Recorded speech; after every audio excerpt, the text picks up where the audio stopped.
Hi, welcome to the Recovery Daily Podcast. I'm your host, Rachel Abbasi.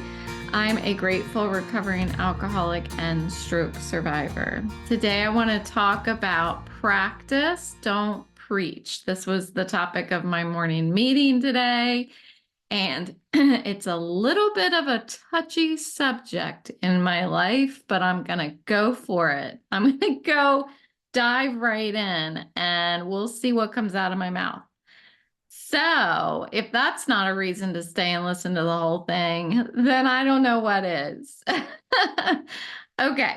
Um, this is about practicing what we learn in the program rather than preaching about it. So, I have run across so many different people in the program who are like, you need to do this, you need to do that. And then when I observe that person living their lives, they are not practicing what they preach. This is a program, our sobriety program is a program of attraction. It's not one to preach what one needs to do. If one wants to be mentored or guided through the program, then we ask for a sponsor, and that's kind of how it works. So our reading this morning in our meeting was about this very topic. So I want to talk about embracing the program as a spiritual one, not a religious one. And this approach helps to avoid judgment and build meaningful connections and stay on the path to recovery. Side note, I'm having ringing in my ear right now, and it's something that has slowly been happening several times a week. I have ringing in my ears, and it is a sign of something correlated with vestibular. So I try to make a mental note when it happens. I really should be writing it down. I started writing it down, but then it was happening when I didn't have anything to write it down on. I guess I could record a little message for myself on my phone, but I think generally speaking, it's happening 3 or 4 times a week, if I were to guess. So anyway, sorry, but it's starting to get a little annoying. Okay.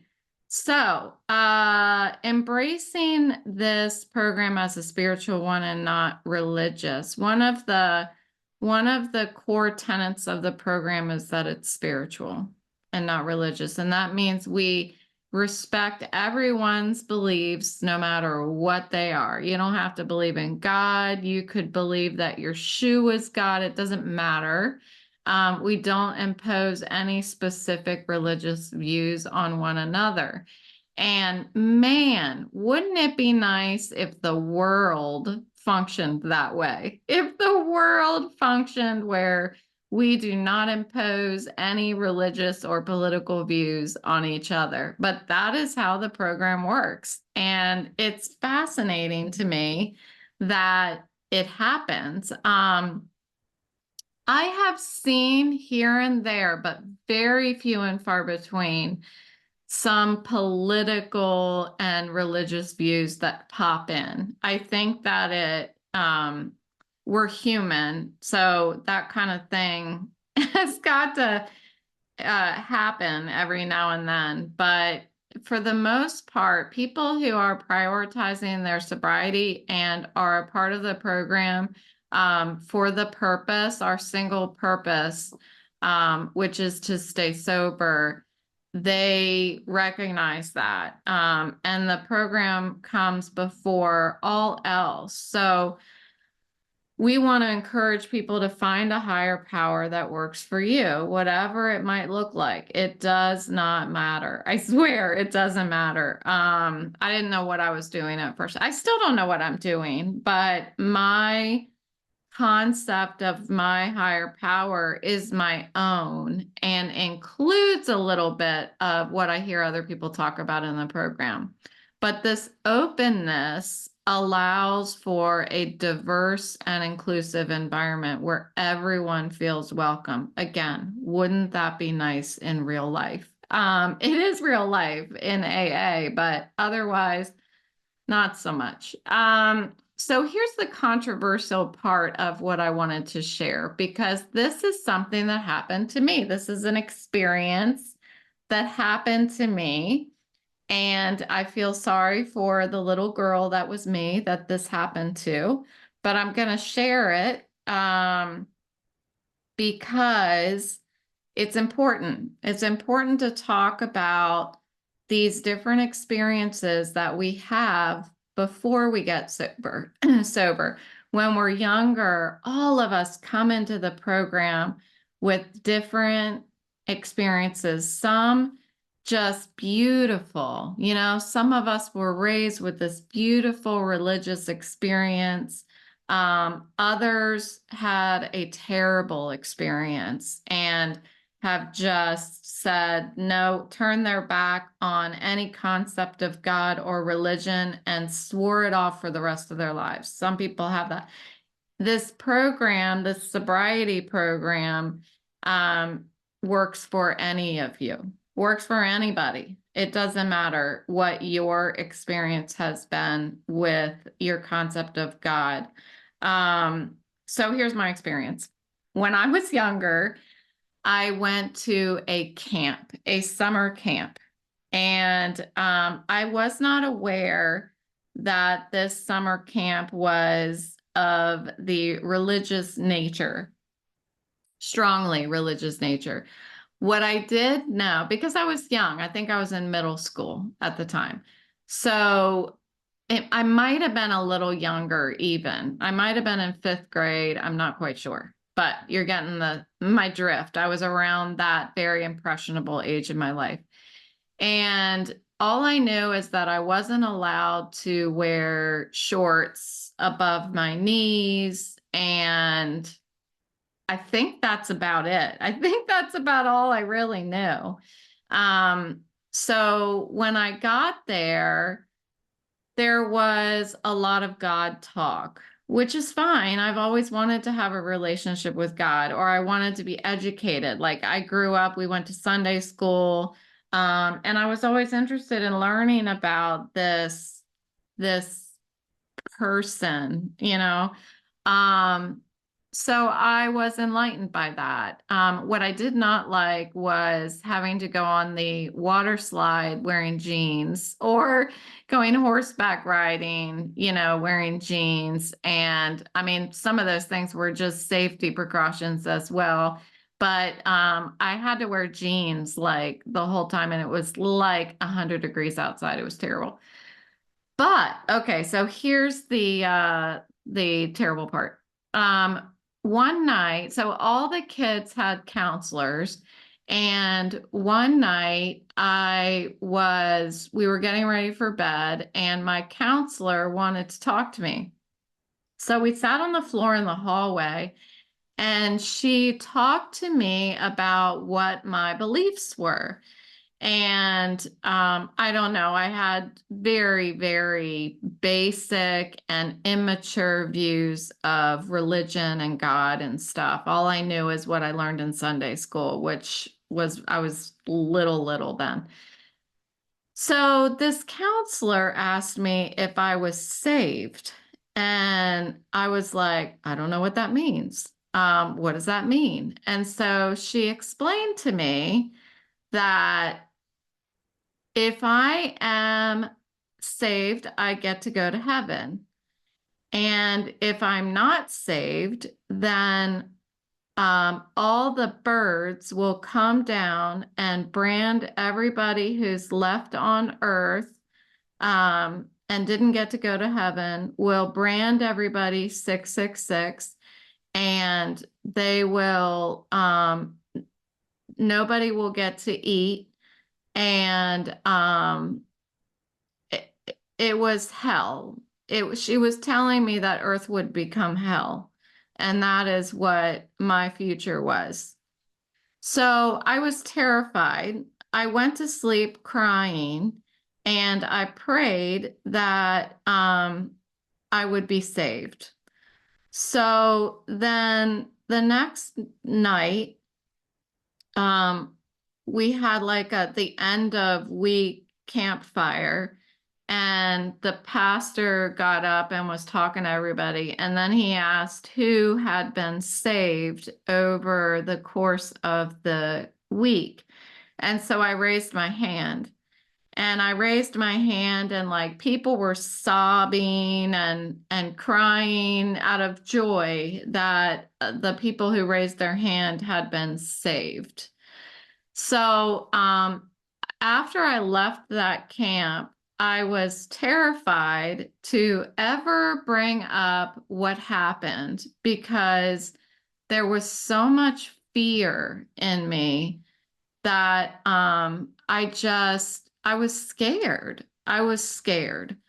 And that was the perfect, an extreme and terrible example of preaching and putting fear into somebody so that they believe what you believe. And so when I entered into AA, I looked up at the wall because there's always the steps on the wall when you walk into AA, and I saw the word God. I saw the numbers 1 through 12 on the left, and then I was able to pick out God, God, God, God throughout the poster. And I immediately thought, this is not for me. I'm not going to stay here. Like, I'm not going to walk out right now, but I'm not going to stay here.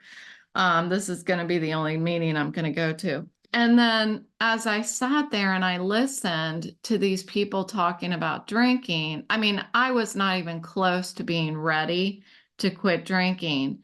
But what I heard were people who had an obsession with alcohol.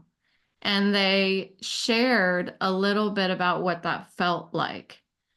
And although I wasn't ready, I heard what they said. It planted a seed in me.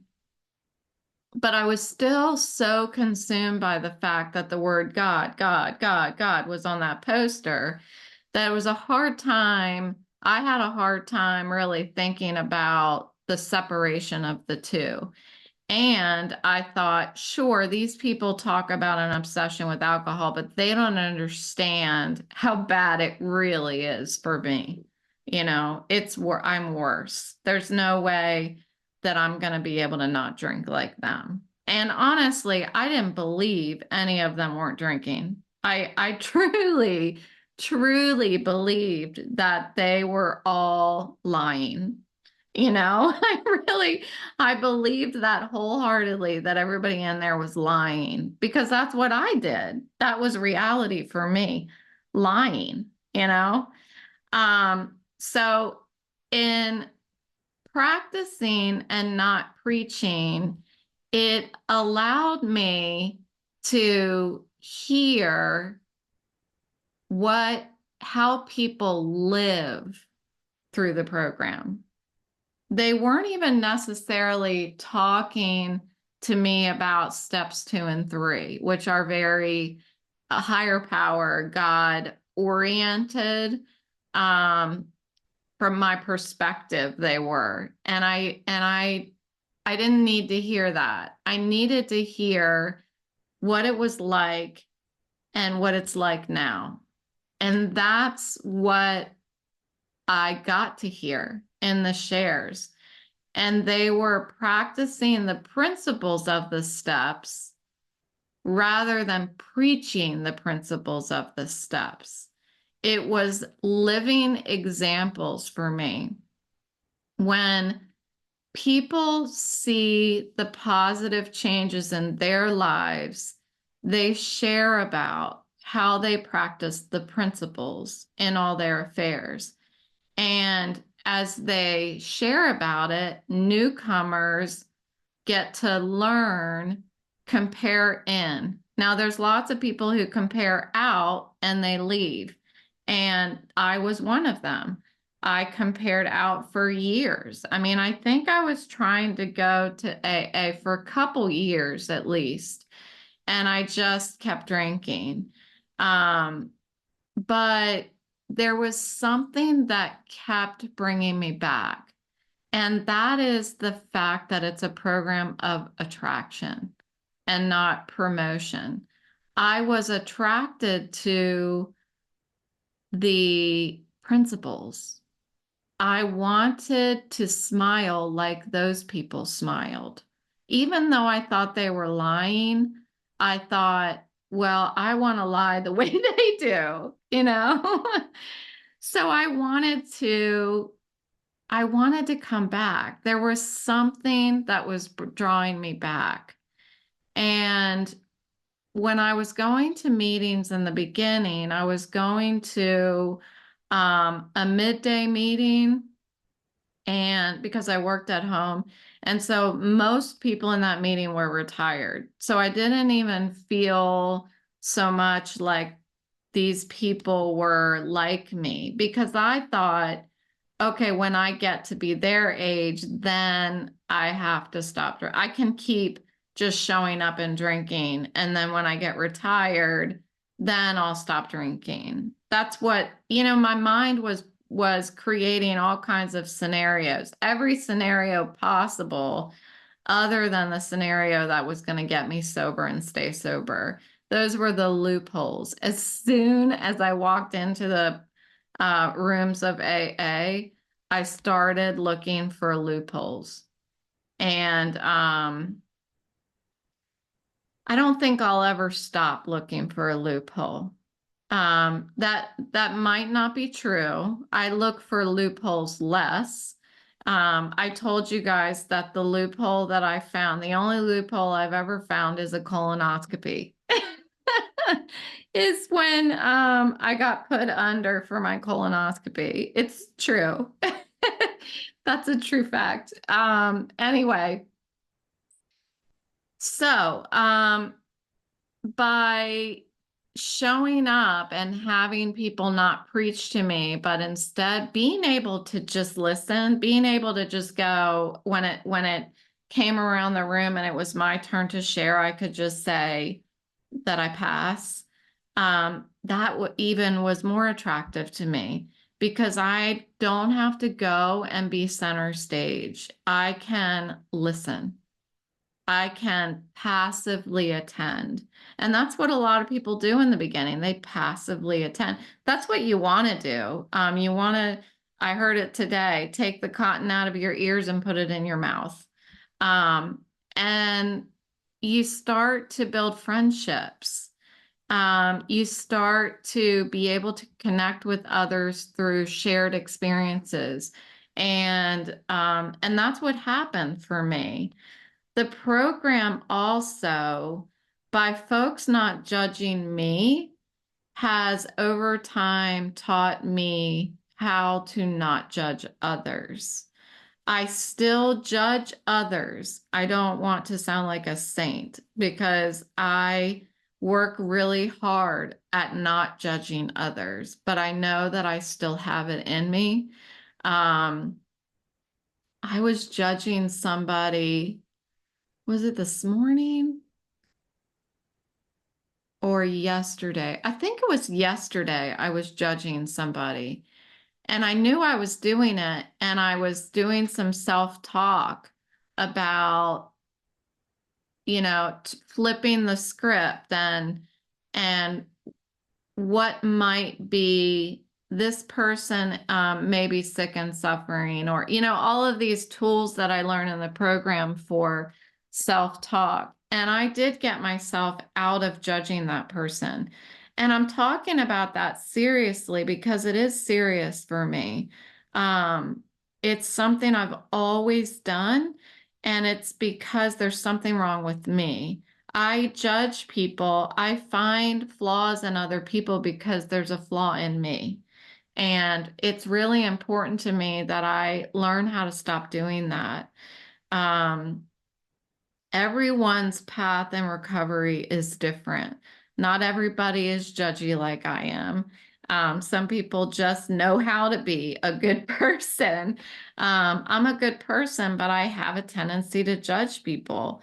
And as I've built my relationship with my higher power, I am learning. I talked yesterday about how connecting with nature, connecting with people are a way that I build my relationship with my higher power, because my higher power, again, is everything outside of myself.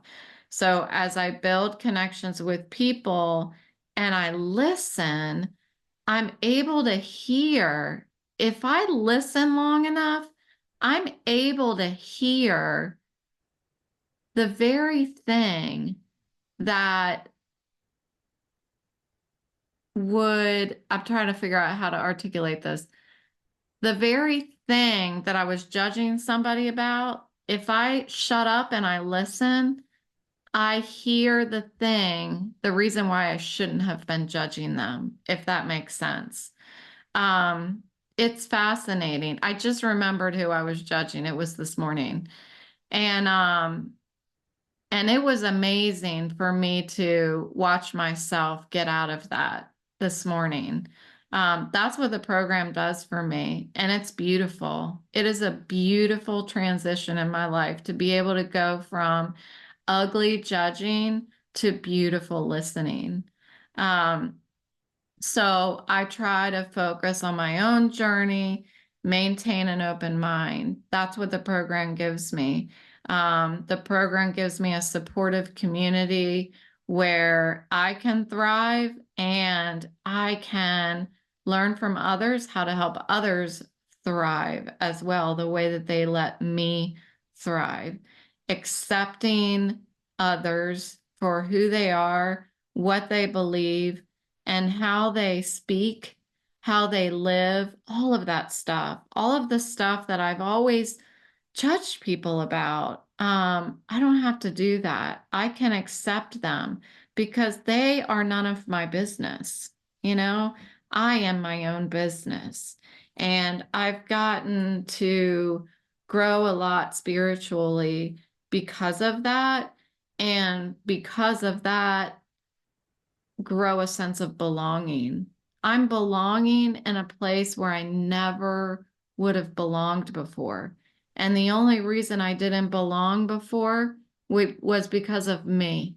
It wasn't because people wouldn't let me belong. It was because I wouldn't let me belong. And without a higher power, I isolate myself. When I went through the program, I learned how to build meaningful relationships. And that is vital for my mental well being and my emotional well being. I called a couple people in my program today because I needed to vent. That doesn't happen a lot for me, probably because I don't interact with a lot of people anymore. So with minimal interaction with people, I still find a way to get agitated, you know? But I called a couple people and talked to them about what was bothering me because I didn't want it to grow. And that's what's going to happen if I don't talk about it. It's like mold.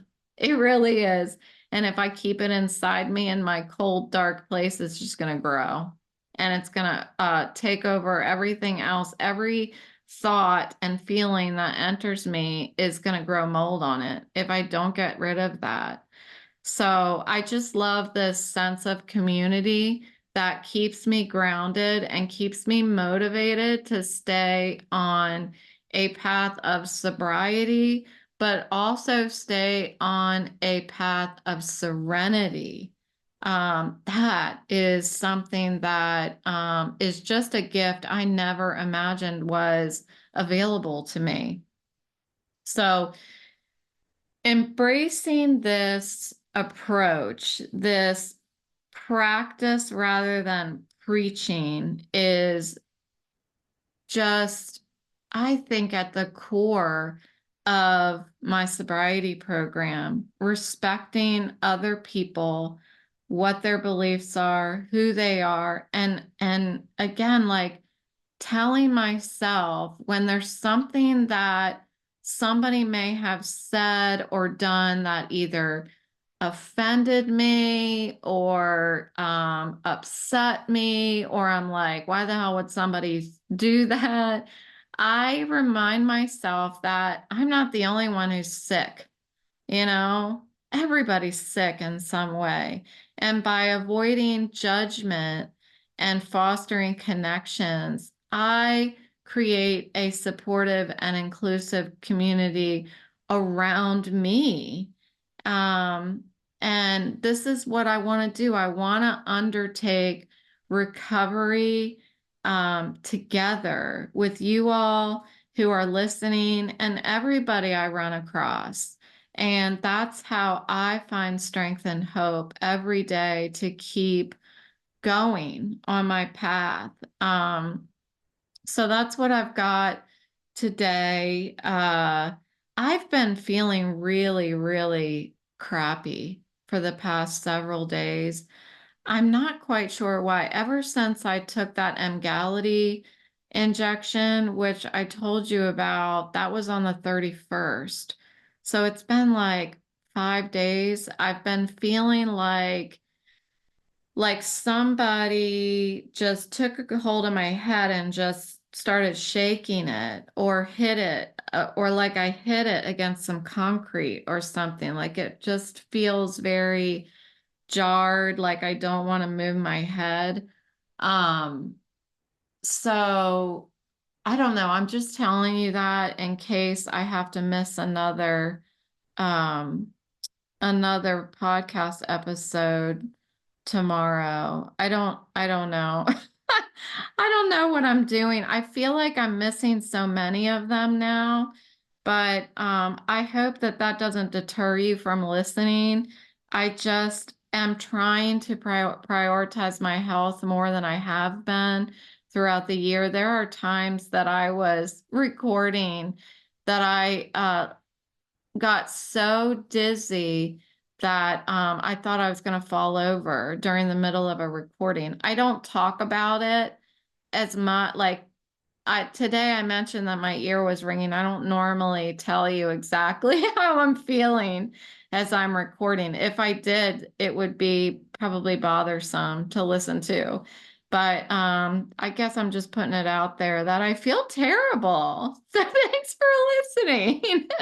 That happens. It happens. So I'm just going to keep doing what I'm doing. So thanks for listening. I appreciate it. I love you guys. And I will talk to you tomorrow.